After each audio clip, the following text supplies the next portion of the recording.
មិនឆាតទៅមិនមែនឈប់ស្រឡាញ់មិនមែនឈប់នឹកតែខ្ញុំដឹងថាសារខ្ញុំមិនមែនជារឿងរំភើបសម្រាប់គេទេ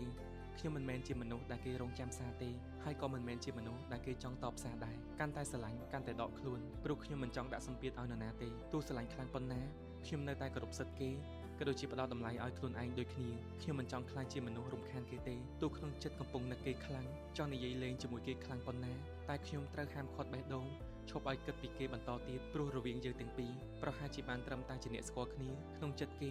យើងអាចត្រឹមជាមនុស្សម្នាក់ដែលដើរចូលក្នុងជីវិតគេក្នុងរយៈពេលខ្លីមួយធ្លាប់មានអនុស្សាវរីយ៍ជាមួយគ្នាខ្លះៗយូរទៅក៏ខ្លាចជាអ្នកដទៃមកដល់ម៉ោងនេះពេលនេះគេប្រហែលជាភ្លេចយើងទៅហើយរឿងដែលគួរធ្វើដើម្បីគេខ្ញុំក៏បានធ្វើហើយទឹកចិត្តដែលមានចំពោះគេក៏បានបង្ហាញអស់ហើយដែរតែចុងក្រោយ